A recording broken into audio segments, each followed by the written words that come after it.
Hello and welcome to my channel for news about the Fact Gossip 24. Please follow and subscribe for more information. Alana, your friend, is me. Let's begin. 90-Day Fiancé. The real reason Jasmine can't have a baby with Gino.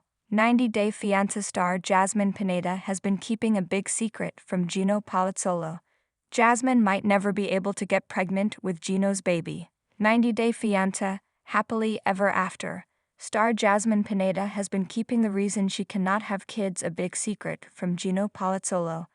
Jasmine is a 38-year-old woman from Panama City who used to work as a teacher before meeting Gino on a dating app. Gino fell for Jasmine's brains and beauty and wanted to immediately make her his wife. Gino was desperate to have a baby with Jasmine even before he met her in person.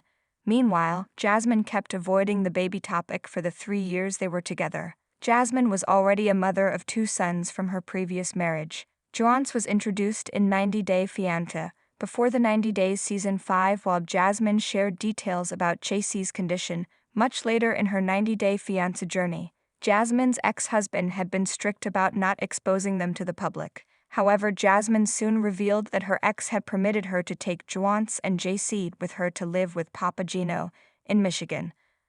Until that could be done, Gino looked forward to having a child of his own with Jasmine without knowing about his wife's difficult second pregnancy.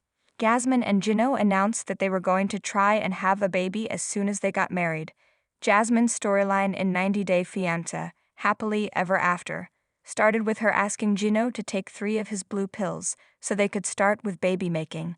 In the back of her mind, Jasmine was thinking of getting her own kids to the US and less about giving Gino the baby he always wanted. Jasmine and Gino were out camping in episode 1, where she brought up the topic of moving into a bigger house. Jasmine got Gino's hopes up by talking about how his current house would be too small for them and her 2 children, who were on their way to the US along with the baby that they were potentially trying to have. Jasmine was playing mind games with Gino and using the baby as a ploy to get him to buy a house outside his means, as Gino was unemployed at the time.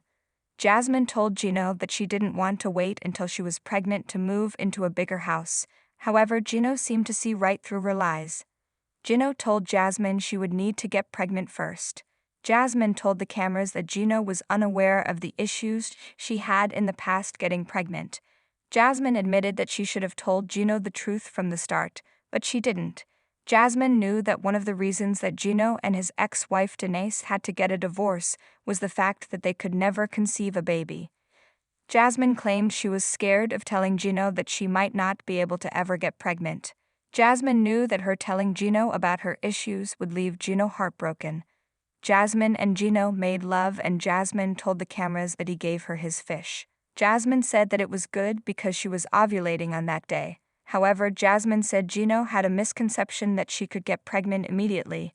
Jasmine said she was scared because she hadn't told Gino about the fertility issues she had faced in the past.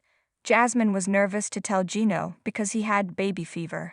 Jasmine eventually got the truth off her chest and Gino had a shocking reaction. Jasmine explained to Gino that a woman cannot get pregnant for 30 or 31 days of the month.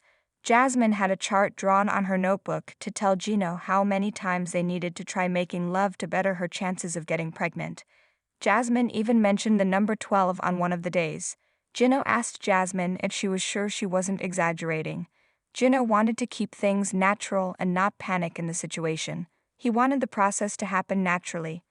Gino tried telling Jasmine he didn't want the baby-making process to be forced.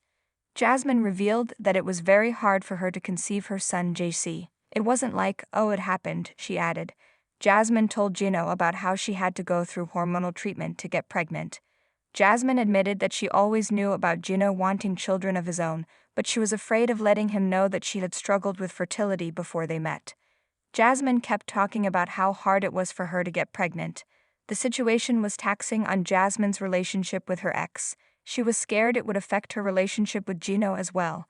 Now that they were actively trying to get pregnant, Jasmine thought it was time for her to be 100% honest with Gino. Jasmine had to receive an injection daily for her to sustain her pregnancy. Gino asked Jasmine not to panic because she was still in her 30s. However, Jasmine reminded Gino that she was much older now than when she had her second child. Gino assured Jasmine everything was going to be okay.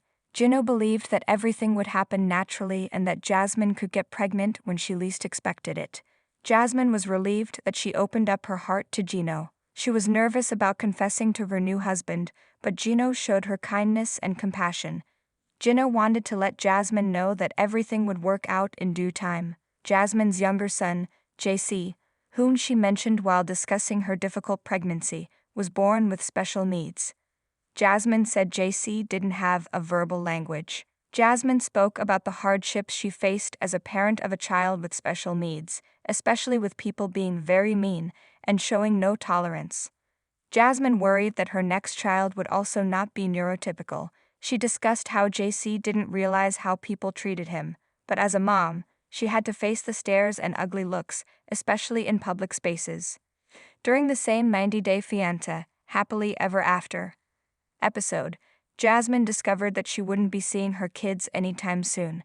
Gino had filed the K-1 visa paperwork for Jasmine himself and didn't list Juan's and JC's names on the Fiancé petition. Gino had misunderstood the filing process. The immigration expert informed Jasmine and Gino that they'd have to look at the immigrant petition for the kids, after which it would take them almost 2 years to come to America. If Gino had mentioned them in the petition, Juan's and JC would have arrived in the US in 6 months. Jasmine was told that she could travel outside the US, but even that would take her 8 to 12 months on average. It's not just her kids that Jasmine is struggling to be reunited with her mother, who has also been unwell and doesn't have the funds to get a proper medical diagnosis and treatment in Panama. Jasmine might not have a baby as a priority in this case, especially with Gino already digging into his savings to fund their relationship. Jasmine and Gino's 90-day fiancé, happily ever after, journey is just getting started.